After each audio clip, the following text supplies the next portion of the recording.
Shamima Begum. Where do we start with this one? Well, basically, never ceases to amaze me, shocks me and doesn't shock me, the amount of pathetic white people who are willing to stand up for somebody who would gladly kill them all. This woman completely turned her back on our country and our society. She went to join ISIS, the biggest terrorist organisation on earth, who basically want everybody in the West gone. And all I've heard on mainstream media from places like LBC is pathetic liberal white people standing up for her. It shocks me. It really does. I can't explain it. I mean, I can understand the Muslim community wanting her back. I can understand that because, let's face it, behind closed doors, a lot of them support this kind of stuff. And they just know that, you know, we're willing to believe any crap that they come out with because we're so obsessed with political correctness at this moment in time. But the amount of white people who, they're so far up their own liberal backside, that they're so far in their politically correct dream world that they're willing to defend somebody who would gladly kill them. This girl here, if she had a button in front of her, and if she pressed the button, it basically wiped out everybody in Western Europe, apart from her own kind. She would press that button in less than a heartbeat. And here we am defending her and saying that she deserves to come back. Once again, the media's focusing on the technicalities of why she should come back and giving more airtime to people who think that she could come back. And let's have a look at some of the arguments from people of why she should come back here. The one that I keep hearing the most from people is, oh, she's a poor, innocent 15-year-old girl who's been groomed, right? And she's no different to the girls who was sexually groomed in Rotherham. Right. There's a world of difference between being sexually groomed and joining a terrorist group. I mean, I didn't know that terrorism and sex came hand in hand. Do you know what I mean? That's a new one on me. And it amazes me the amount of people who forget how they felt when they was 15 years old. Do you know what I mean? And what they thought. When I was 15 years old, I had opinions on stuff. Yes, I know now that I wasn't, I had no life experience looking back. But the way I look at it is, when I was 15 years old, when I was 14 years old, right, a 30-year-old woman, right, with a great rack, could have easily groomed me and got me into bed. There was a teacher at my school and I would have had a go all day long had she have let me. Right, when I was 14, 15. No problem, I'd have done it. Nobody at that age could have encouraged me to join a terrorist organisation. And if somebody had tried to convince me to join some form of terrorist organisation, I'd have gone to my parents, who, you know, wasn't exceptional parents in any way. I'd have gone to them and talked to them and says, you know, this is what someone says to me. What do you think about it? And they'd have been like, straight away, no way. No way. No way whatsoever. Right? Which brings me to another point. The media now as well is doing its best to work up sympathy for her and try and make out that the family are a good family who did their best to stop her from joining ISIS and just failed. Anybody who believes that is a fool. Anybody who believes that tripe is an absolute fool. I guarantee you that her entire family, her mom, her dad and her brothers and sisters, knew what she was doing and fully supported it. I guarantee you that her entire family structure support what she's doing, and here they am living in the comfort of England, being paid for by England.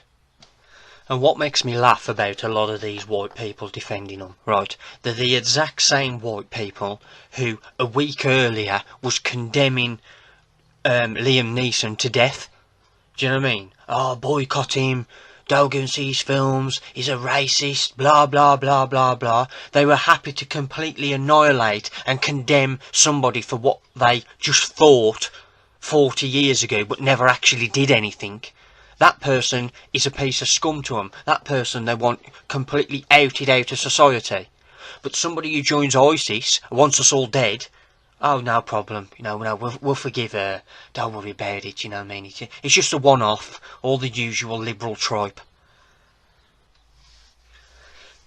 Another thing that I keep hearing people talk about, which is more of a legal technicality side, which I'm no expert in, not claiming to be, but they're saying that she's a British citizen, so she should be able to come back. Well, there becomes a point where somebody's such a national risk that you have to really weigh up the laws.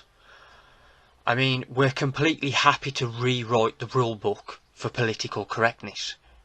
That's what makes me laugh a lot about these people that quote this, oh, you know, she's British, she can't be made stateless and all that stuff. All these people who are so happy to stick to the rules when it suits them are completely happy to rewrite the rule book in any form just to adhere to political correctness. It appears to me that a lot of these laws, particularly human rights, they only ever seem to come into play when they're defending a scumbag. Do you know what I mean? Human rights laws and all these things, they only seem to get quoted when basically some terrorist or some murderer wants to get away with it, basically, and the liberals are out to defend them. Human rights don't ever seem to apply to the good people of Britain. I mean, all the kids who got blown up at Manchester, all the people who got run over on Tower Bridge, where's their human rights? Human rights don't apply to them, does it? You know what I mean? Nothing seems to apply when it's that way round. And what a lot of these liberals are kind of saying is, she needs to be brought back and she needs to face justice under a British system. Now, me and many others would probably be okay with that if we believed just for 1 second, that she would actually be punished in any way, that we would actually get any justice. But let's be honest, there is no way that is going to happen at all. If she comes back to Britain, what will happen is she'll be interrogated for a few days. That's it. Then she'll start quoting human rights stuff and the word racist and Islamophobia, right? All the liberals will pounce to her aid and start screaming isms at everybody who thinks that she should be kept locked up.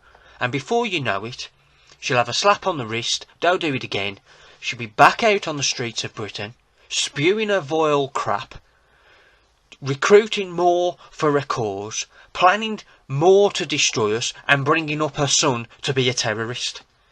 And it'll all be paid for by the British government and the British taxpayer.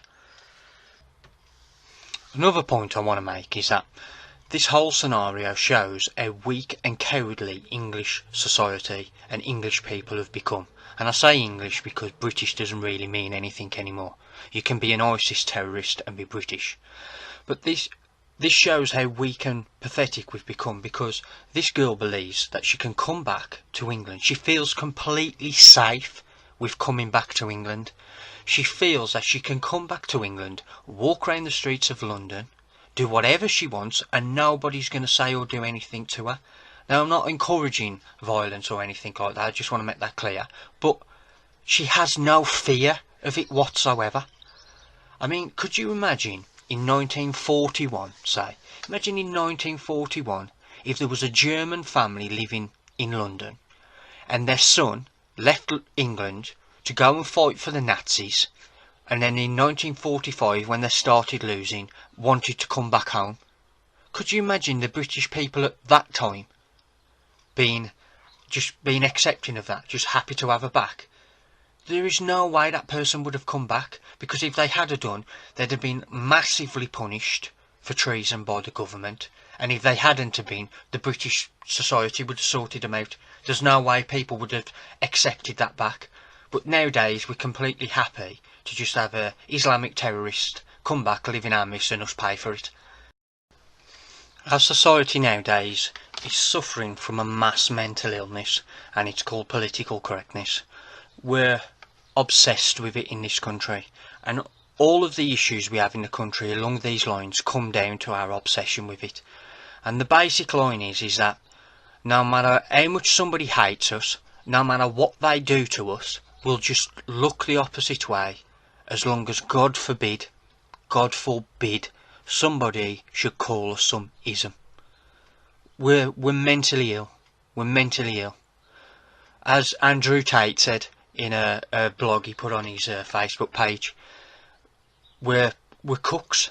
We're a nation of cooks. We don't care. We don't care. I mean, the other year we had kids blown up at a pop concert. We had kids blown up at a pop concert. And still, we just don't care. Still, we're just happy to look the opposite way and get on with our life. And what happened when those kids got blown up at that pop concert? Our entire system, the British government, the British police, and the British media all crawled out on their hands and knees the next day, and they basically said in a short, polite sentence, F the victims, Muslim feelings are what are important here. The first words out of the chief of police's mouth was Islamophobia. That was his first go-to. The protection of the Muslim community. Stuff the dead kids. Stuff the dead kids' family. Political correctness. We're a joke, man. We're a joke. And we need to wake up. So, like and subscribe, and I'll be coming back to you soon with more videos like this on the bias and hypocrisy of the lefty liberals and left-wing media.